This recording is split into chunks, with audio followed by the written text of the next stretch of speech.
Hello friends, आप सभी का स्वागत है इस यूट्यूब चैनल में। हमारी क्लास 12 की फिजिक्स की सीरीज़ चल रही है। चैप्टर नंबर 2 है जिसका नाम है वैद्युत फ्लक्स व गॉस का नियम, और ये इस चैप्टर की वीडियो नंबर 4 है, पार्ट नंबर 4 है। तो आज जो हम टॉपिक करने वाले हैं, आज हम टॉपिक करने वाले हैं आवेश वितरण, या जिसे हम इंग्लिश में कह सकते हैं चार्ज डिस्ट्रीब्यूशन। छोटा सा टॉपिक होगा और आगे जो हमारे डेरिवेशन होंगे उन्हें समझने के लिए, उन्हें करने के लिए ये टॉपिक हमारे लिए मोस्ट इम्पोर्टेंट टॉपिक रहेगा। तो जैसे कि नाम से ही पता चल रहा है, आवेश वितरण। आवेश वितरण का मतलब क्या होता है? आवेश का बंटना। ठीक है, आवेश का बट जाना। मान लीजिए कोई चालक पदार्थ है, उस चालक पदार्थ को हमने आवेश दिया। ये मान लीजिए एक चालक है और हमने इस चालक को यहाँ तार से जोड़ दिया और इस तार के द्वारा हमने क्या करा, इस चालक को आवेश देना शुरू कर दिया। अब ये जो आवेश जो हम देंगे, इस चालक को हम आवेश जो देंगे, क्या वो सारा आवेश इसी बिंदु पर इकट्ठा रहेगा, या आवेश जो है वो चालक पर फैलना शुरू हो जाएगा? तो ये चीज़ हमें देखनी है कि जब हम किसी चालक को आवेश देंगे तो आवेश देने पर वो आवेश क्या एक बिंदु के रूप में एक बिंदु पर यहाँ इकट्ठा होता रहेगा, या फिर वो आवेश इस चालक पर बंटना शुरू हो जाएगा। और बंटने के भी दो तरीके हैं कि क्या वो आवेश चालक पर असमान रूप से बटेगा, यानी कि कहीं ज़्यादा कहीं कम, या फिर वो आवेश जो है वो चालक पर समान रूप से बटेगा, यानी कि एक समान, सभी जगह पर एक जैसा। अब बंटने का और भी दूसरा तरीका क्या हो सकता है? दूसरा ये हो सकता है कि जो आवेश है, हो सकता है आवेश जो है वो केवल और केवल क्या हो, चालक की सतह पर ही वितरित हो जाए, सतह पर ही वितरित हो जाए, यानी कि उसकी सरफेस पर ही रह जाए, सारा का सारा उसकी जो सतह है उसके ऊपर रह जाए। या हो सकता है कि आवेश जो है वो चालक के भीतर भी पहुंच जाए। ठीक है, यानी कहने का मतलब क्या है कि इस टॉपिक का मतलब क्या है, इस टॉपिक जिसका नाम क्या है, आवेश वितरण। तो आवेश वितरण में हमें ये देखना है कि जब हम किसी चालक को आवेश देते हैं तो वो आवेश जो है किस प्रकार से बंट सकता है, किस प्रकार से वो आवेश वितरित हो सकता है। तो चलिए देखते हैं, छोटा सा टॉपिक है।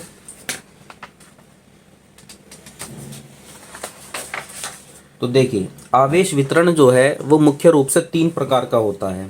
ठीक है, आवेश वितरण, आवेश का जो वितरण होता है वो मुख्य रूप से कितने प्रकार का होता है? 3 प्रकार का हम उसे मान सकते हैं। एक को हम बोलते हैं, एक को हम कहते हैं आवेश का रेखीय वितरण। क्या बोलते हैं उसे? आवेश का रेखीय वितरण। एक होता है जिसे हम बोलते हैं पृष्ठीय वितरण, पृष्ठीय वितरण।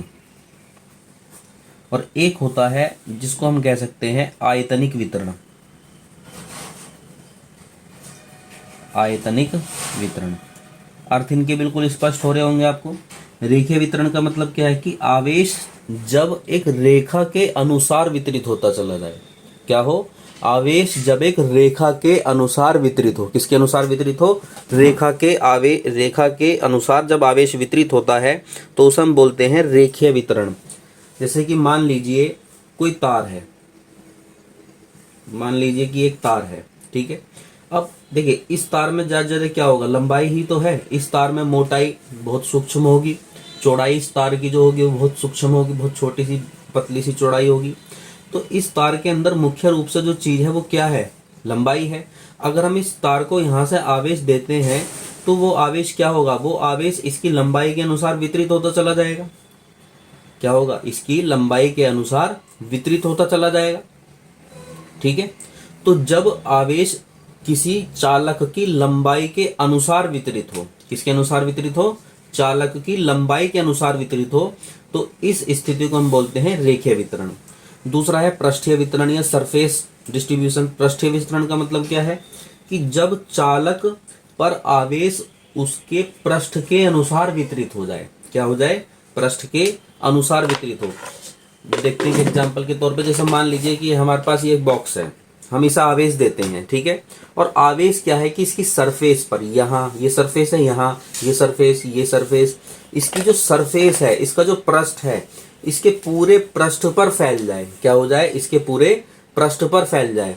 तो जब आवेश किसी चालक के पृष्ठ पर फैलता है, ठीक है, क्या हो जाए? उसकी पृष्ठ पर फैल जाए, तो उसे हम बोलते हैं पृष्ठीय वितरण। और तीसरा है आयतनिक वितरण। तो आयतनिक वितरण का मतलब क्या होता है कि जब आवेश चालक के पूरे आयतन में फैल जाए। जैसे मान लीजिए ये चालक है और आवेश इसके पृष्ठ के साथ साथ इसके अंदर भी चला गया। क्या हो गया? इसके अंदर भी चला गया है, तब वो पूरे आयतन में फैल गया है। तो कितने तरह के हमारे वितरण होंगे? 3 तरह के, रेखीय वितरण, पृष्ठीय वितरण और आयतनिक वितरण। देखते हैं एक एक को हम। सबसे पहला आता है हमारा रेखीय वितरण, जिसे कि हम क्या कहते हैं? जिसे हम बोलते हैं आवेश का रेखीय घनत्व। क्या बोलते हैं इसे? आवेश का रेखीय घनत्व। देखिए सिंपल सा मीनिंग है, जब चालक पर आवेश उसकी लंबाई के अनुसार वितरित होता है तो उसे आवेश का रेखीय वितरण कहा जाता है। जब आवेश चालक पर उसकी लंबाई के अनुसार वितरित होता है तो उसे आवेश का रेखीय वितरण कहा जाता है। ठीक है, आवेश का क्या बोलेंगे? उसे रेखीय वितरण। अब देखिए, चालक की एकांक लंबाई, चालक की एकांक यानी कि 1 मीटर हम कह सकते हैं, एकांक लंबाई पर उपस्थित आवेश को आवेश का रेखीय घनत्व कहते हैं।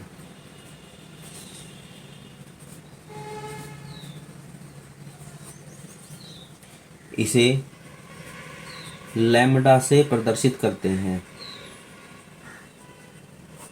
ये एग्जाम में हमारे लिए मोस्ट इम्पोर्टेंट आवश्यक होगा। ठीक है, इसकी हमें जरूरत डेरिवेशन में पड़ेगी।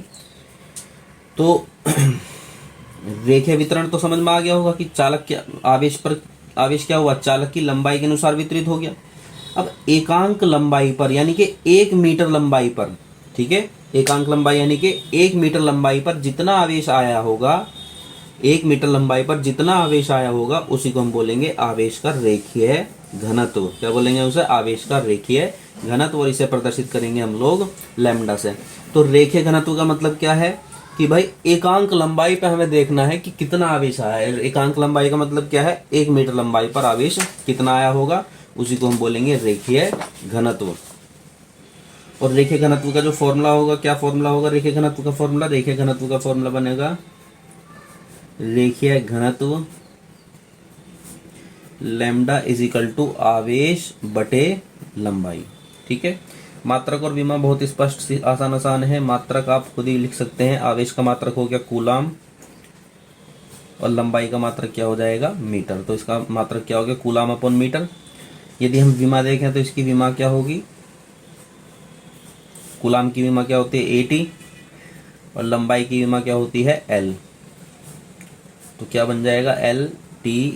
ये इसकी विमा आ जाएगी, LTA। आप मुझे कमेंट बॉक्स में एक चीज़ ज़रूर बताइएगा, जो भी वीडियो देख रहे हैं मेरा उनसे एक बिल्कुल अनुरोध है कि एक चीज़ ज़रूर बताइएगा कि LTA विमा जो है वो और किस राशि की होती है और किसकी होती है LTA विमा। अब हम चलते हैं नेक्स्ट की तरफ। तो नेक्स्ट हमारा जो सेकंड वितरण है पृष्ठीय वितरण। पृष्ठीय वितरण या सरफेस डिस्ट्रीब्यूशन, या और हम इसे कह सकते हैं आवेश का पृष्ठ घनत्व।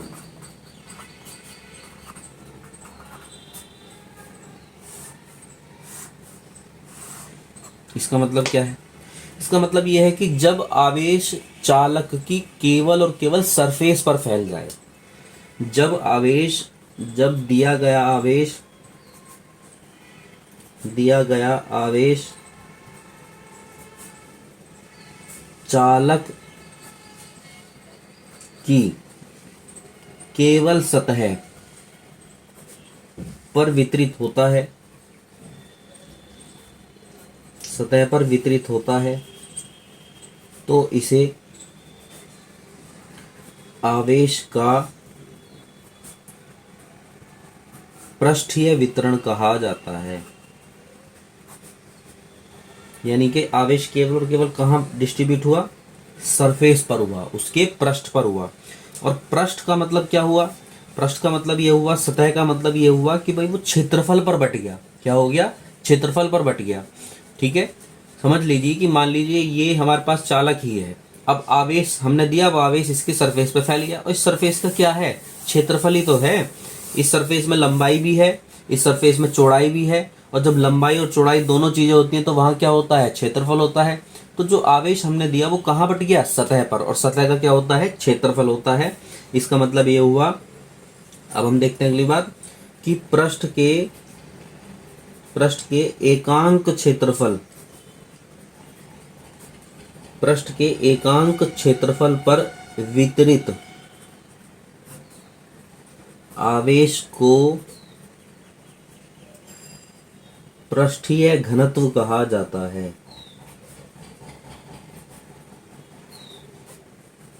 यानी कि पिछले वाले में क्या था? एकांक लंबाई थी, क्योंकि उसमें रेखीय वितरण हुआ था। यहाँ क्या होगा? एकांक क्षेत्रफल होगा, क्योंकि यहाँ क्या है? सतह है, सतह पे क्षेत्रफल होता है, तो यहाँ किसकी बात होगी? क्षेत्रफल की। एकांक क्षेत्रफल पर वितरित आवेश को हम लोग पृष्ठीय घनत्व कहते हैं। एकांक क्षेत्रफल यानी कि 1 मीटर स्क्वायर क्षेत्रफल। ठीक है, और इसे प्रदर्शित करते हैं सिग्मा से, इसे सिग्मा से प्रदर्शित किया जाता है, प्रदर्शित किया जाता है। इसे किस चीज से प्रदर्शित करते हैं? सिग्मा से हम लोग इसे प्रदर्शित करते हैं। ठीक है, इतनी बात स्पष्ट हुई कि ये कौन सा वितरण हुआ? ये वितरण हुआ हमारा पृष्ठीय वितरण या फिर आवेश का पृष्ठ घनत्व। तो इसको हम फॉर्मूले के द्वारा कैसे दिखाएंगे लिख के? इसको हम फॉर्मूले के द्वारा लिख के दिखाएंगे कि पृष्ठ घनत्व सिग्मा इज इक्वल टू आवेश बटे क्षेत्रफल। की भाई आवेश जो है वो किस पर बट गया? सतह पर, यानी कि क्षेत्रफल पर वो वितरित हो गया। तो मात्रक क्या होगा इसका? बहुत इजी है। आवेश का मात्रक क्या हो गया? कूलाम, और क्षेत्रफल का मात्रक क्या हो गया? Metre square. विमा क्या हो गई इसकी? आवेश की विमा हो गई 80, और मीटर की क्या होती है? एल। भाई मीटर क्या होती है? दूरी, दूरी यानी कि एल, और क्या है इसका? स्क्वायर, यानी कि 2 कर दिया हमने। ये 2 पर जा कैसे हो जाएगा? माइनस का, तो एल माइनस 2 टी ए। ये आ गई हमारी इसकी विमा। अब हम चलते हैं नेक्स्ट थर्ड की तरफ। तो थर्ड हमारा जो है वो है आयतनिक वितरण।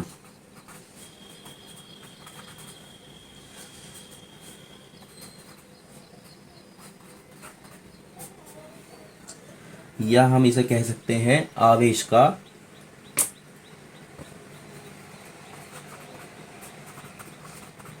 का आयतन घनत्व।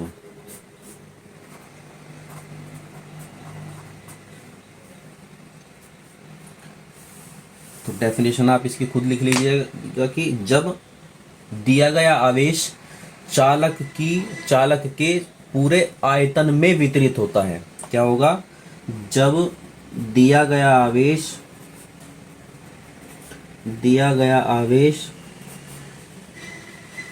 चालक के पूरे आयतन में वितरित होता है, आयतन में वितरित होता है, तो उसे हम बोलते हैं आवेश का, तो इसे आवेश का आयतनिक वितरण कहा जाता है। आवेश का आयतन वितरण कहा जाता है। अब हम ये देखेंगे कि चालक के एकांक आयतन में, चालक के एकांक आयतन में ठीक है। एकांक आयतन में प्राप्त आवेश को, एकांक आयतन यानी कि 1 मीटर क्यूब आयतन, आवेश को आयतन घनत्व कहा जाता है, आयतन घनत्व कहा जाता है। और इसे किस चीज से प्रदर्शित करते हैं? इसे रोह से प्रदर्शित किया जाता है। किस चीज से प्रदर्शित किया जाता है? इसे रोह से प्रदर्शित किया जाता है, ठीक है। और इसका फॉर्मूला क्या होगा? इसमें क्या करेंगे हम लोग? आवेश को आयतन से डिवाइड कर देंगे। भाई इतना तो लॉजिकली आप सोच ही सकते हैं कि यहाँ आयतन की बात हुई थी तो किस चीज से डिवाइड कर देंगे हम? आयतन से। तो आयतन घनत्व इज इक्वल टू आवेश अपॉन आयतन। और मात्रक और विमा इसकी आप स्वयं बनाइए, लिखिए और मुझे कमेंट बॉक्स में करके बताइए। तो ये तो हमारा छोटा सा टॉपिक जो कि आगे के डेरिवेशन के लिए हमें इम्पोर्टेंट लगेगा। तो यदि आपको वीडियो अच्छी लगी है तो आप वीडियो को लाइक कीजिए, शेयर कीजिए और चैनल को सब्सक्राइब कीजिए। मिलते हैं एक नई वीडियो के साथ, तब तक के लिए धन्यवाद।